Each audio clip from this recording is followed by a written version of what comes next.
Alright, so in the last video we walked through some tips on how to set dress this level design. So let's just keep working on it. So what else do you need to complete this level? Well, you need to fill up these gaps. I mean, we start with a landscape to quickly block out, this level. However, we really don't have a like you cannot call this a finished level yet, so we need to add some meshes here, and we will respect the level design we create before, and we will adjust little by little until we create something. So let's start with this. The process is very simple. We just grab one of these and then just put them into position, and eventually you may want to create your own materials for this thing, like example for the ground. Let's see if we can get away with two materials. I don't think so, but I don't know. Let's see. So the first thing I want to do is to add some other material. So I will start painting here, and what I need to do is to just create another material for my landscape.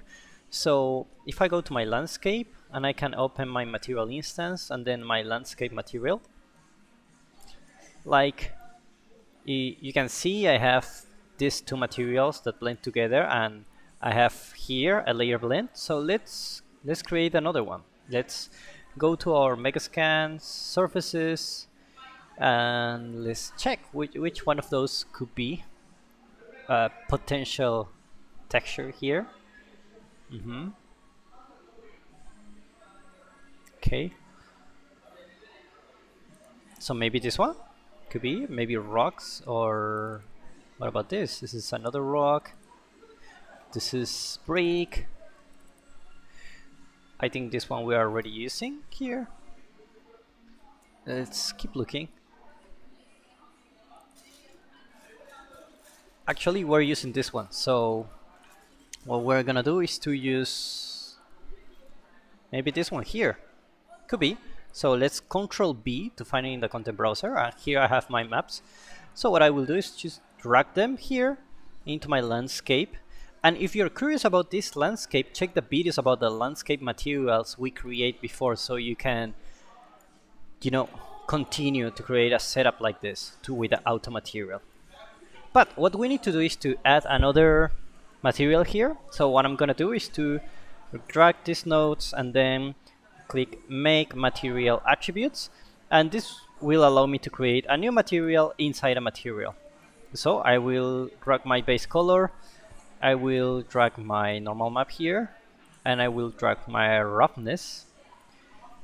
And for my tiling, what I want to do is to grab this tiling here. So I'm gonna go here, copy and paste, and this will be my L3 tile. All right. So what I want to do now is drag this node here and put it here, so I can have my my basic tiling, and actually it's gonna go here, not that one. Sorry. Okay. And then I'm gonna just plug this in into all my nodes, this one and this one and this one. All right. And what I'm gonna do now is to create another ground. So I'm gonna create a new layer. This will be called my ground 02, and it will be a height blend. And I will connect this one here. And my displacement, I'm gonna connect it here into my height. And with this, we have our new material. Very, very easy. So let's compile. Okay, so when we go to our modes, go to our landscape, and then go to our paint, nothing has happened here. We cannot see it. So what we're gonna do is to save the level, enter again, And if we cannot see it, it's very easy. We need to open a new level and then open our level again and then go to our landscape. And there you go, you have our ground 2. So what we're gonna do is to create our layer info here, just like we did before. And what we want to do is to paint this area. So we are going to actually paint here in our base layer. And let's go here and paint something. So let's see how it looks like. Alright, so the tiling is very small, but it's okay, let's just keep painting here. Because what I want to do is basically create a more, let's just say, a clear path, as like you can go here. This grass is walkable area, and this grass will delimit your path or where you shouldn't go. So we do that by having different colors in our texture. So what I'm gonna do is just keep painting here. Yeah, just like this. Just paint like this in the borders. Just like that. Alright. We go here. Okay, I notice we don't have any place to go here. So you don't have a ramp. You may want to add it, but let's see. Eventually we may add it. Actually, let's just add it now, okay? So this is our gameplay area. We're gonna go to ramp here, click here, click OK, and there you go. You see our auto material is working as expected.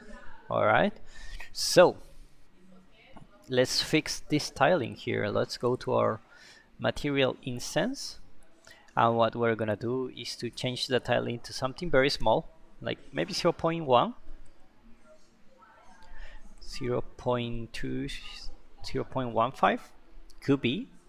Alright, so if you're wondering about like how much texel density you need, go to lit mode, and then in the optimization view modes you go to require texture resolution, and you will see I have this black screen, and when I click on this one you can see I have my textures here. So when I click here you can see I have my texel density here, which is red. This means that, you know, it's very low resolution texture. So what I can do is change this one, let's say 0.5, 0.2, 0.1, then 0.2. Looks like it's not working really in the landscape. So let's take a look at this one. This rocks. So this rocks has a texture, okay?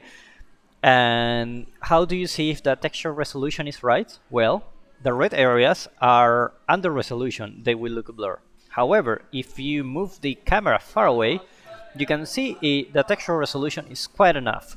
So depending on the type of your game, like if you have like a first person and you will need to see things from distance, from close up, then for sure you need a detail here and you need to increase the texture resolution, or you need to add some more creeks into your shader.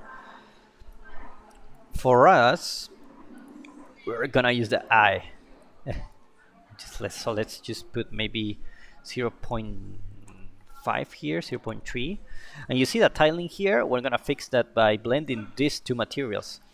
So looks like these ones are working here. All right, so let's go for something like that. And you see our mountain is like changing too. So let's go for that. And what we're gonna do is to paint here, paint these areas, go to our landscape and paint here. Basically what we're gonna do is just to paint these areas to just avoid the tiling a little bit. Alright, something like that. Sorry, you notice that I play in my gameplay area? That's a mistake. Let's clear the paint, the ground too. Yes, I don't want to have paint here, and I'm gonna paint in this layer. So let's paint again here, And the reason I'm doing that is because in my experience, these layers are a little bit confusing actually. Like, you can't really tell how much of a painting you have done before, like in these layers, and then when you want to paint on top, it's like you can and nothing happens. And the reason is, the reason that nothing happens is because, you know, you're painting in the wrong layer. However, there is no way to check which layer you paint before, and when you have like 8 of those, it becomes a little bit annoying. So let's do something like this. All right, maybe something like this. All right, fair enough. Fair enough. We have more variation in our things, so let's keep working on it. So what I'm gonna do now is this one I'm gonna put here. However, I'm going to use one of this to remove the lines. Basically, what you want to avoid when doing this kind of environments is this line here. You know, it's very CG, very unrealistic. So what you want to do is just break up the lines. I mean, it's a very easy concept to grasp, and it doesn't matter how much level you have in Unreal, like you can still do it. So let's go to our local mode and duplicate this one just like this. All right, and you can have something like this. Maybe this part is a little bit tight, but it's okay. Can just move it, and now it looks much more realistic because we don't see the line here. And let's duplicate again, and this time we're gonna, you know, rotate this one to have some variation, and we're gonna put it here just like that. All right, so now we have something great. Now it's looking much better. Okay, so what I want to do now is I can continue doing this, but I can also work on my background. So the way I'm gonna fix this is, maybe I can use one of this, maybe, or maybe another one. Let's just go to our meshes. Maybe we can find something here. We go to our foliage. We may be able to use this one. Okay, so increase the size. Let's just say by 50. And what you want to do is to basically keep having the same line you had before. For example, if this is the objective of the game, you may want to have a line that goes here that helps the player to look at this place, so that the player can see, oh, okay, I can go here. So basically, we help the player to not get lost.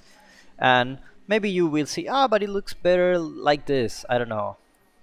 Like this. It looks better than like this.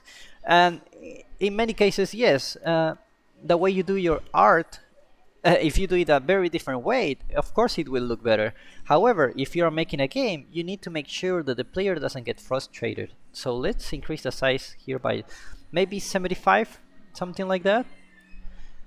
Okay. Maybe something like that.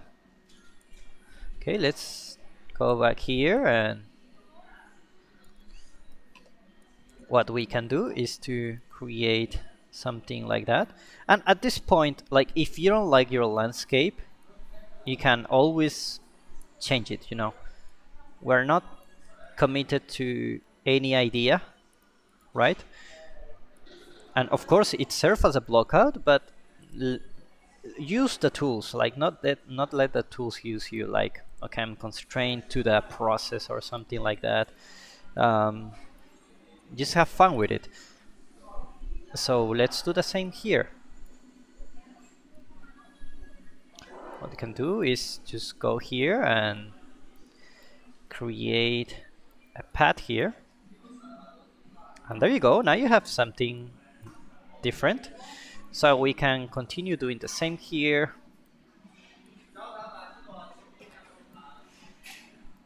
All right. I like the directional element that this one has here. So I'm gonna keep it like that. Just like that. Be careful. This is my gameplay area, so I'm gonna move this one. And I'm going to try to find another place to put this one, like maybe here, something like that. All right, so now we have something better. Another thing I want to do is to, this is my point of interest. Maybe I can put some lights here. Let's put a movable light and increase the temperature. No, something like that. For some reason, okay, so something like that. Or what you can do is actually use a spotlight. Use a spotlight, and then click here in burst, and then increase the intensity, just like that. Not too much, maybe, just a little bit. And then we are gonna change the temperature to something warm. All right, so now we have something here. This is a very nice way so we can use in Unreal to increase, the contrast that we have in our elements in our game, so that the player can easily know that, okay, this is a place I should go. All right, so we are gonna wrap it up for this session. I'm gonna continue this one in another video. I think it can be very promising if we continue to modify this thing. And let's play the game here. So you have our game here, and you have your rocks here, and you have the objective, and you want to go there. And if you have gameplay elements, maybe like, you have some enemies to fight here, whatever it is. You see that this part is a little bit, not realistic, so we're gonna fix this. And if we continue going this way, we can go to this path, so we cannot go here, so let's move this one, just like that. Remember that gameplay is first, so we go this area, and we have a nice path here. I need to jump here, so I need to smooth this area out, and eventually we get here to our objective, and I don't know, level complete. You can see our level here from top. All right, so we are gonna wrap it up here, guys. If you have any comment, let us know in the comments which kind of video you would like to watch. We are here to help developers to create RPG games, or if you're creating any other kind of game for that matter, can also help you, of course, but RPG is the thing we love, so that's what we do here. And if you need help, check the links in the description to get some free help for you, some products that you can use in your games. And if you want to know more about us and anything we do, just let us know in the comments. We may do a video about it. If you need any help, just let us know. We are here to help. We want to help you in your development journey to create a badass game. So this is it for this video, and I see you in the next one.